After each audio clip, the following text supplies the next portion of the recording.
Welcome. How are you? This is Michael T Dugan of michaeltdugan.com. I'd like to thank you for your time, and I'd like to thank you for viewing in. Hopefully someday I get an opportunity to meet you. How you do anything is how you do everything, and everything matters. What is your radio station? You see, everybody has their own radio station, just like me. I have a radio station. Just like when you're driving in your car, and if you press country, what are you going to get? You press rock, what are you going to get? Now say you love country, sometimes, occasionally it'll play a song that you don't like, and say you hate rock, and occasionally it'll play a song that you do like. Well, this is just like people in your life. Think about the person that you love more than anybody else. And occasionally they'll play a song that you don't like. Now think about somebody from work, somebody that you don't like, somebody that just gets you tense every time you go there, and occasionally they'll play a song that you like. And it all comes down to your programming. It all comes down to your programming. What's your radio station?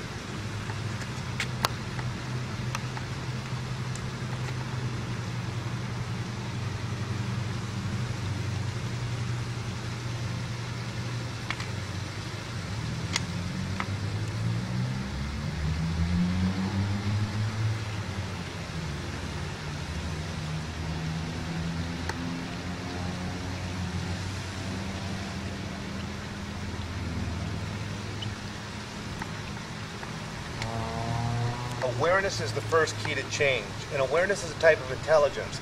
Not unlike an IQ, intelligence quotient, and EQ, emotional quotient, awareness is a type of wisdom that comes through experience.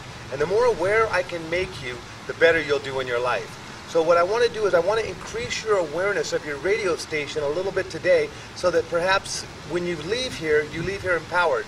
There's a movie that came out a while ago called What the Bleep Do We Know? And there's a doctor named Joe Dispenza. And I was listening to Joe Dispenza, and he was talking about this famous artist. You may have heard of them. His name was Monet. And he holds up this Monet to the audience. And he says to the audience, he says, "What do you guys think?" And the audience goes, "Ooh, wow, that's beautiful." He puts it down and he says, "It is beautiful, isn't it?" Well, Monet kind of looks like an abstract, you know, it's kind of diffuse light. And what he says to the audience, he says, what you may not have known about Monet is that Monet had cataracts in his eyes, and that it diffused the light.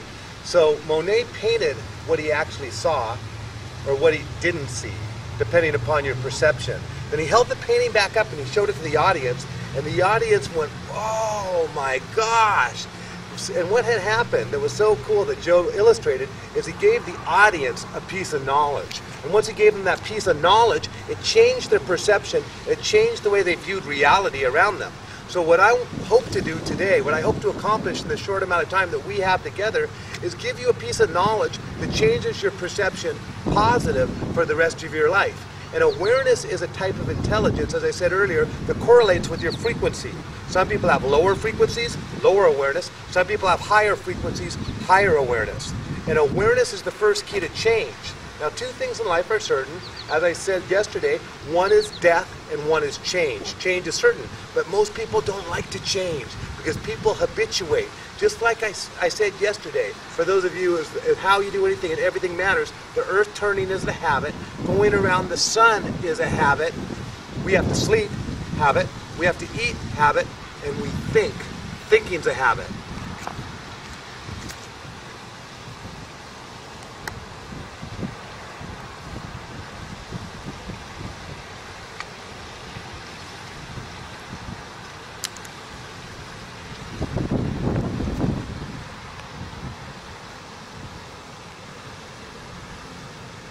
Say this is your timeline, and the B is for your birth, and the PM is for the present moment. And through experience comes wisdom, or through the proper processing of experience comes more wisdom. So in your life you've had some experiences that have been positive, that have helped you, that have given you supporting beliefs. And we'll say these are the positive experiences. Say I'm good with people, I'm good at mathematics, I'm a good athlete, say I'm a professional speaker. These would be positive beliefs. And then some of us, we've had experiences that we've attached negative beliefs. Maybe your parents will say you'll never amount to nothing. Or maybe you sang once in front of a group of people and you got laughed at, so I'm not a good singer. Or I'm not good at English. So we have these beliefs, and this is what would make up our frequency. This would be your frequency. You see, on this planet, even if they made a Michael Dugan clone, and he walked exactly the same path that I walked, The chances that he'd have the same perceptual abilities of experiences is almost impossible. Literally impossible that he would judge every single experience differently. Because you see, each experience that we have affects how we view the reality in the next experience. I met this one master, and he said, I can predict your future, and your future will be your past, unless you learn from it. Let me say it another way. Marshall Silva, a hypnotist, said, life will keep on giving you lessons until you learn them, and if you don't learn them, life will keep on giving you the same lessons until you do learn them. And so what we are, what I believe we are, is that we're an electromagnetic device, and we actually radiate around us, so we attract some stuff to us, not all stuff, but we definitely attract some stuff to us, but then there's group attractions also. So what makes a pessimist, and what makes an optimist? It's merely their perception. Their perception is how they view reality around them. And it's so intriguing to me that you can have two people walk the exact same path, and they see the world differently. So a pessimist is going to have more of these red marks that taint their perception. They're going to carry more pain. They're going to carry more bitterness. And the optimist is going to have more of these blue marks. So when you learn from the past, when you grow yourself and you learn from the past, what happens is you gain wisdom. You extract wisdom. So I say through experience comes wisdom. So just the mere fact that you've been alive X amount of years, you'll attain a certain amount of wisdom. But when you learn to reflect, when you learn to process, when you learn to extract the wisdom from these past experiences,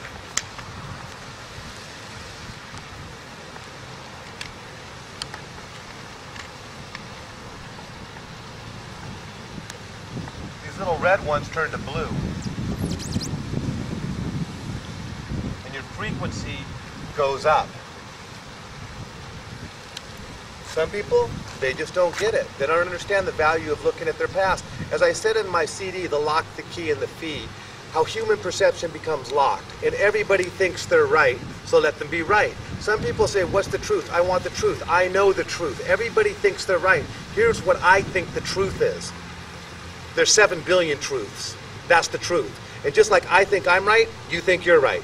And this is kind of like the story of the ham. The granddaughter at Thanksgiving says, Mom, how come you cut the end off the ham? And Mom says, I don't know. That's how my mom did it. And they go, Grandma, how come you cut the end off the ham? She says, I don't know. That's how my mom did it. They call great-grandmother up and say, Great-grandmother, how come you cut the end off the ham? And she said, Honey, that's the only way I could get it to fit in the little pan. So what this means is sometimes we do things because that's how we do it. How can we do it that way? That's just how we've always done it. It's like your parents were doing the best they could when they rose you. Just like you're doing the best you can in this moment. Just like I said, everybody's doing the best they can at any given moment based upon their level of awareness or consciousness. And that actions are a blueprint into somebody's psychology. Because everything you see me do, I learned from my past. Everything I say, I learned from my past. Everything I think, I learned from my past. I learned it from my birth to this present moment. So when you see me do something in this present moment, you see me take an action, I've learned it from somewhere in my past. And oftentimes we get triggered into different songs of our radio station. Now let's think about how we learn. We think with words. We take things with words. They say the first word a child oftentimes says is no. They're sucking on the breast and it's a way to stop. No. And then it's the race for mama, for dada. And then good night, love you, bye. They use the finger as a whole sentence. This is a whole sentence. Want. Okay, they want this. So we start thinking with words and our brain starts processing with words and whoa.